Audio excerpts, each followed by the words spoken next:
Bonjour et bienvenue à tous. Je vous avais dit qu'il y avait 3 pièges qui étaient tendus contre le peuple sénégalais. Le premier piège était bien sûr, après la tentative maladroite, malotrue, incongrue de report de l'élection par M. Macky Sall, le vassal néocolonial de Dakar, c'était la menace d'un coup d'État permettant à un officier sous le charme et le contrôle de la France-Afrique de court-circuiter la souveraineté du peuple sénégalais et d'imposer un système de type oligarchique à la tête du Sénégal. J'avais dit que le deuxième piège qui était tendu contre le peuple sénégalais... Avant de commencer, n'oubliez pas de vous abonner et d'activer la cloche de notification pour ne rater aucune de nos prochaines vidéos. C'est parti. C'était le piège du deuxième tour. Il ne fallait surtout pas prendre le risque d'amener cette élection au deuxième tour. Car alors, à partir du prétexte d'un équilibre des voix et des forces politiques au premier tour, Macky Sall n'hésiterait pas à tenter de forcer le résultat du vote par la ruse, la corruption et la violence afin d'imposer la continuité du système néocolonialiste sénégalais. Je disais enfin qu'il y avait un troisième piège qui était tendu au peuple sénégalais, c'était celui de faire que, à l'occasion du deuxième tour, éventuellement, des incidents éclatent de telle façon que le deuxième tour de l'élection ne se tienne plus. Et que pour des raisons exceptionnelles, l'ancien président Macky Sall, qui se voyait président du Sénégal jusqu'au mois de décembre 2024 au moins, eh bien, demeure au pouvoir faute d'avoir pu boucler le cycle électoral. Le peuple sénégalais, grand par la conscience, grand dans l'âme, grand dans son engagement, a su déjouer jusqu'ici les 3 pièges qui lui ont été tendus. Il a court-circuité le piège du second tour en votant dès le premier tour le candidat de la rupture, du changement. Celui qui a été clairement présenté comme Diomaye Moïse Sonko. Diomaye, c'est Ousmane Sonko. Voter pour lui, c'est le même programme.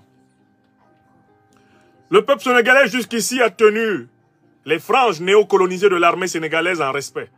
Par la mobilisation formidable des Sénégalaises et des Sénégalais, les franges néocolonisées de l'armée ont jusqu'ici retenu leurs baïonnettes, car elles savent que le peuple sénégalais, intrépidement réveillé, ne se laissera pas déborder par une fraction d'officiers réactionnaires. Macky Sall lui-même a mis beaucoup d'eau dans son vin, pour ainsi dire, beaucoup d'eau dans son yamankoudi, pour utiliser la formule de son conseiller favori, le satrape reptilien venu de Sendou pour troubler la paix des Ivoiriens ayant renié notre belle terre burkinabé de Sendou pour troubler toute l'Afrique avant d'être bientôt dégagé, Alassane Dramane Ouattara. Macky Sall a mis beaucoup d'eau dans son yamankoudi face à la résilience, à la résistance, à l'éveil, à la combativité du peuple sénégalais et de son élite, incarnée par le leader Ousmane Sonko et son principal lieutenant, Bassirou Diomaye Faye. Macky Sall s'est reconverti provisoirement aux vertus dites démocratiques, en donnant l'impression, enfin, d'avoir entendu et écouté la voix du peuple sénégalais, malgré les trentaines, quarantaines de vies qu'il a arrachées à ce peuple et pour lesquelles il a pensé à se protéger par une loi d'amnistie ayant pour but de le blanchir plus que neige. Les 3 pièges ont donc jusqu'à ce jour, 2 avril 2024, été évités. Et voilà pourquoi, au moment d'intervenir, pour saluer la vigilance, l'éveil, la mobilisation du grand peuple africain du Sénégal, je voudrais vraiment d'abord ici dire la reconnaissance de l'Afrique, des diasporas africaines éveillées au peuple sénégalais. Je voudrais saluer ce grand peuple qui nous rend partout sur la terre où nous sommes la fierté d'être africains. Ce peuple qui ne s'est pas laissé faire. Ce peuple qui ne s'est pas laissé intimider. Ce peuple qui n'a reculé devant aucun sacrifice pour obtenir le respect de sa volonté. Ce peuple est un peuple qui enseigne à l'Afrique C'est un peuple qui s'installe ainsi dans l'avant-garde de la conscience africaine par sa constance, sa résilience, sa résistance, sa résistivité, son indomptabilité, son imputrescibilité, par sa rectitude. Sénégal rec. La rectitude sénégalaise dans la résistance contre les dérives dictatoriales entre dans les annales de l'histoire contemporaine africaine. Voilà pourquoi je voudrais saluer ce peuple. C'est sa victoire. Nous n'avons fait que l'accompagner dans la fournaise ardente du malheur, où Macky Sall et ses compagnons l'avaient plongé, pour faire plaisir au néocolonialisme français et à l'impérialisme occidental. Mais maintenant, quelle analyse vais-je vous proposer? J'ai écouté deux allocutions. L'allocution du président du Conseil constitutionnel et l'allocution du nouveau président investi, son Excellence Bassirou Diomaye Diakhar Faye. D'abord, je voudrais dire le sentiment que m'inspire la première allocution, celle du président du Conseil constitutionnel. Elle est remarquable au sens où c'est l'allocution d'un homme qui est à la tête d'une institution qui a aussi résisté à la corruption, qui a résisté à l'intimidation, qui a résisté à la violence jusqu'à un certain point. Je dirais jusqu'à quel point ils ont résisté. Ce qui m'a marqué ensuite dans l'allocution du président du Conseil constitutionnel, c'est qu'il manque dans cette allocution une reconnaissance du sacrifice que le peuple sénégalais a consenti. Il s'est comporté un peu dans son allocution comme si seul le Conseil constitutionnel avait résisté à Macky Sall. Et voilà pourquoi dans son allocution, il n'a pas parlé des martyrs. Il n'a pas salué les Sénégalaises et les Sénégalais qui sont morts pour que le peuple sénégalais ne soit pas esclave aujourd'hui. Sur ce deuxième point, le président du Conseil constitutionnel a semblé vouloir tirer l'honneur de la résistance comme une couverture vers lui et ses honorables collègues, en oubliant que Macky Sall n'a pas seulement reculé parce que le droit s'imposait contre lui, mais Macky Sall a reculé parce que le peuple s'opposait contre lui. Je recommence. Je n'aime pas du tout certains accents du discours du président du Conseil constitutionnel. Il se comporte comme si ce sont uniquement les honorables magistrats du Conseil constitutionnel qui, en disant le droit, ont sauvé le Sénégal. Ce n'est pas vrai. Si le peuple sénégalais s'était endormi, ce Conseil constitutionnel se serait couché. Il y a en effet que le Conseil constitutionnel s'est efforcé de dire le droit. Mais il y a surtout que l'écrasante majorité du peuple sénégalais a averti tout le monde, Macky Sall et tous les présidents des institutions, que s'ils s'amusaient, ils mordraient ensemble la poussière du Sénégal. Donc je n'ai pas du tout aimé l'absence de référence à la lutte du peuple sénégalais contre le pouvoir de Macky Sall dans le discours du président du Conseil constitutionnel. Mais il y a une troisième chose que je n'ai pas aimé du tout dans le discours du président du Conseil constitutionnel. C'est qu'il a prétendu implicitement que Macky Sall avait personnellement refusé de faire un troisième mandat et que la loi sénégalaise ne l'en empêchait pas. Il a prétendu que Macky Sall a fait un sacrifice par amour du Sénégal en refusant de faire un troisième mandat et que la loi sénégalaise ne l'en empêchait pas. Ça aussi c'est choquant de la part de l'actuel président du Conseil constitutionnel que j'espère sortant. Dire cela, c'est dire que les Sénégalaises et les Sénégalais, les Africains, fils adoptifs du Sénégal que nous sommes, n'avons pas vu Macky Sall menacer le président Abdoulaye Wade pour les mêmes raisons, en disant que si Abdoulaye Wade envisageait un quelconque troisième mandat, lui, Macky Sall, à la tête du peuple sénégalais, irait le déloger au palais. Le président du Conseil constitutionnel a fait fi de l'histoire réelle, de la lutte du peuple sénégalais, pour imposer à Macky Sall le rapport de force qui l'a conduit à la bonne décision. Voilà pourquoi je n'aime pas du tout le discours du président du Conseil constitutionnel. J'aime bien les conseils qu'il a donnés au président Bassirou Diomaye Faye. Ce sont des conseils usuels. Mais je n'aime pas son analyse de l'histoire. Et il y a une quatrième raison pour laquelle je n'aime pas du tout le discours de ce président du Conseil constitutionnel. C'est que, concluant son discours, il fait un éloge de Macky Sall. Il fait un éloge de Macky Sall. Ce n'est pas possible que le président du Conseil constitutionnel fasse l'éloge de Macky Sall dans les conditions actuelles, alors qu'il y a des familles sénégalaises que Macky Sall a endeuillées.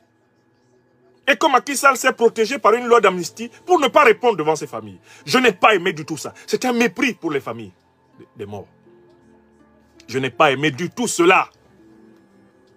Il se permet de dire que Macky Sall a fait preuve de grandeur, que Macky Sall est un grand président parce qu'il a construit la salle dans laquelle se déroule l'investiture.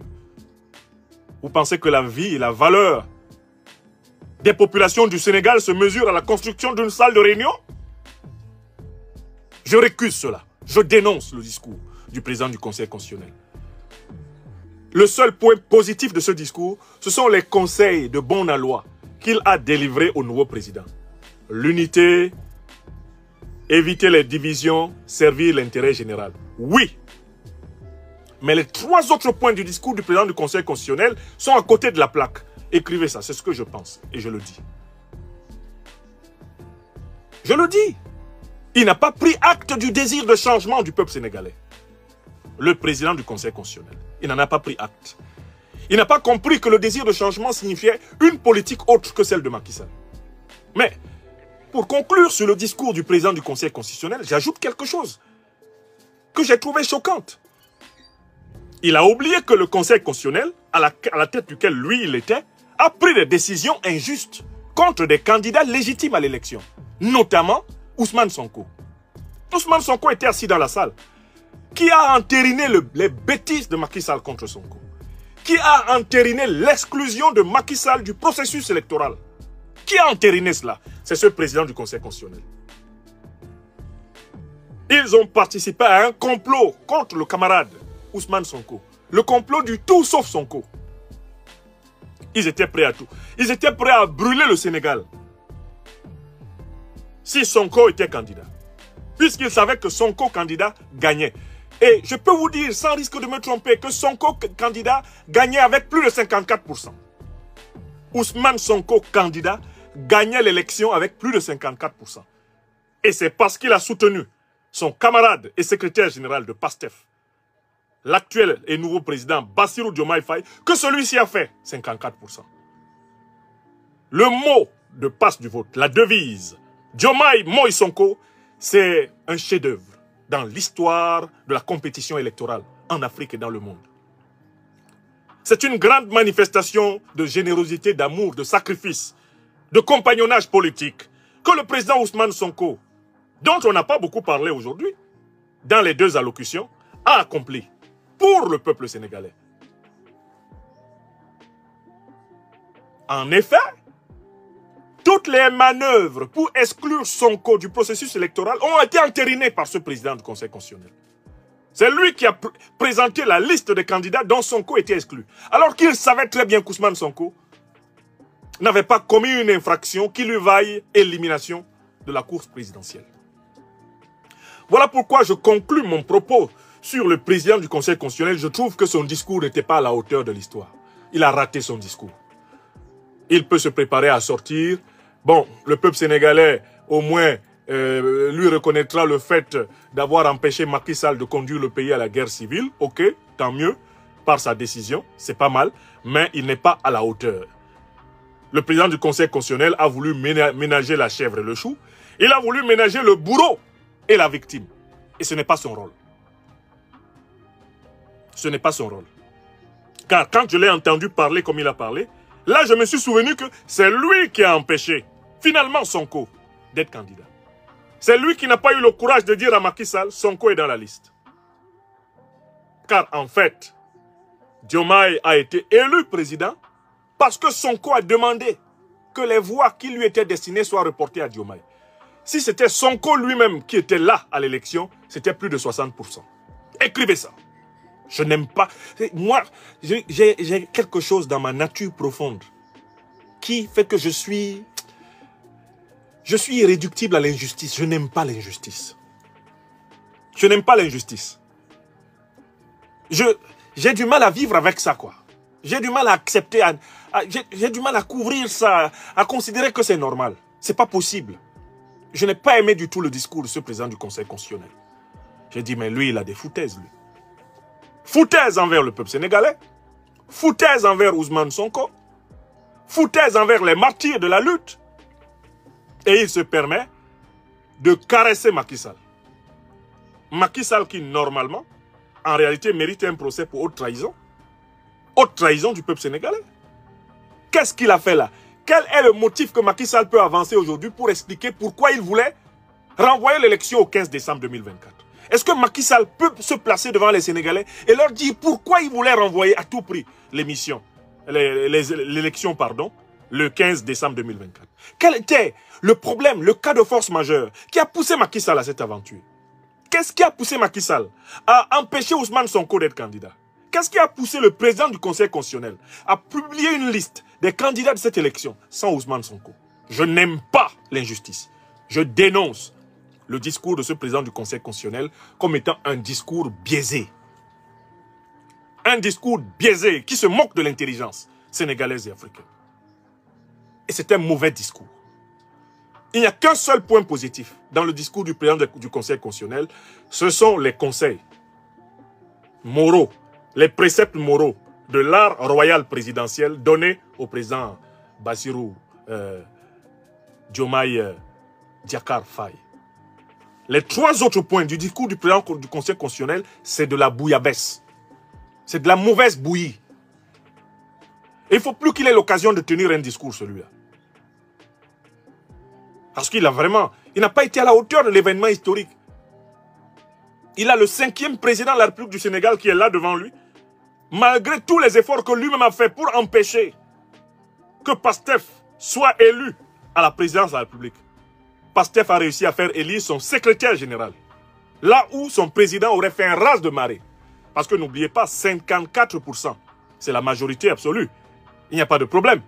Mais il y a quand même 46% de Sénégalais qui n'ont pas voté pour le président Diomaye au premier tour. C'est presque la moitié, hein. Attention, hein. 46% de Sénégalais n'ont pas voté pour le président Diomaye.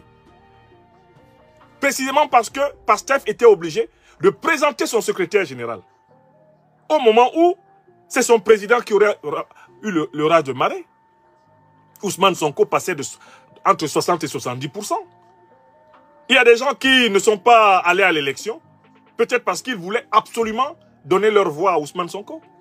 Et que pour le président Diomaye, ils ont dit bon. Il y a même des gens qui ont hésité, qui ont donné à quelqu'un d'autre parce qu'ils ont dit on connaît Sonko, on ne connaît pas bien Diomaye. Et tout cela, c'est la faute de la lâcheté de ces magistrats qui viennent maintenant s'improviser en donneur de leçons générales. Je n'aime pas ça. Je dénonce cela. Heureusement que le président nouvellement élu, et après avoir prêté serment, son Excellence, M. Bassirou Diomaye Faye, allait remettre l'église à sa place, la mosquée à sa place dans le village, le temple, la grotte sacrée à l'endroit qu'il faut.